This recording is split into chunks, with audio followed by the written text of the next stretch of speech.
in drama club has been one of probably the greatest influences of my life. It has given me friends that I wouldn't have had before. It has given me some skills that I have been able to improve upon in my experience in drama club.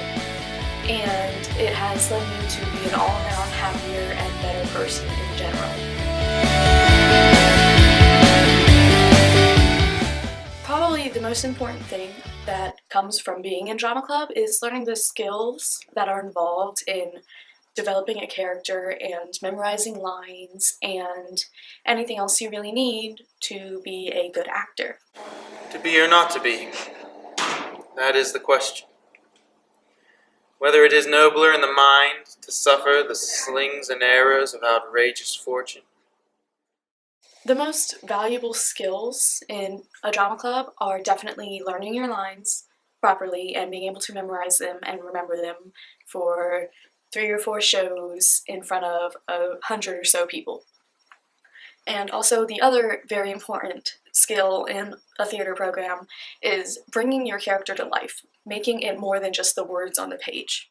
Sin, without having received my final rights, no reckoning made, but set to my account with all my imperfections on my head. Oh horrible, most horrible.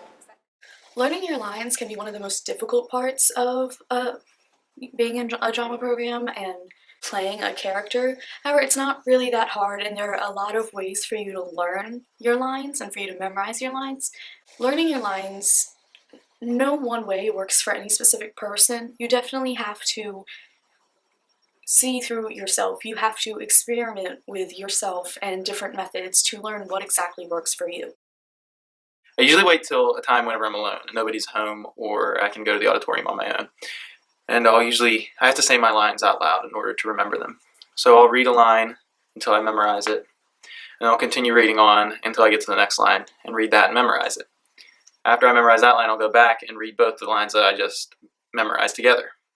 And I'll continue that process, so I eventually get this big long list of lines that I just memorized, and I keep repeating it from the beginning of where I started. Oh, that this too solid flesh would melt, thaw, and resolve itself into a dew, or that the everlasting had not fixed his cannon against self-slaughter. God, how weary, stale, flat, and unprofitable seem to me all the uses of this world. I try to read through all of the sections that my character has in the dialogue, in the script. I will go through and read each scene that my character's in, whether I'm a big character or a small character, and then I will break down every speech and try and figure out what's being said, how the character's feeling, what the character's goal of the section is. And then from there, that helps me to memorize, because I can kind of think about, okay, they're thinking this, they're feeling angry, they want vengeance, versus just memorizing random words that might not make sense to my ears. From there, I normally will record myself speaking the section and play it back and just repeat along with my voice until I can do it without the recording. And I will normally do that with each long section of dialogue. Making your character is more than just reading and memorizing lines, because if you put on a show and the audience can tell that all you're doing is reading your memorizing your lines and reading them word by word, it's not very interesting for them, and they can be bored, or they can even be aggravated, or just generally unsatisfied with the performance in general. I go through the book and I examine my character's actions, I examine the way my character says things, and then I think about that, and I think maybe how I would also do that, and see if they correlate, and if not, why.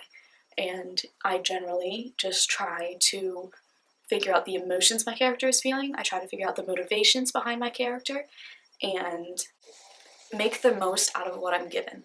When all you're given is words on a page and a few stage directions, there isn't much to work with, but that never means that you can't make an amazing character. You really have to know your character. So you have to really understand who your character is, what they're going through, what they're thinking. And then from that, you develop it your own way by saying, all right, so if this was happening to me, how would I react to this? I will think about what the character's personality is like, but then I will also try and figure out what their goal is. What do they want? In relationship to all the other characters, what do they want? And it's a lot of madness. That's this. If I can sum up the play in one word, it would be madness.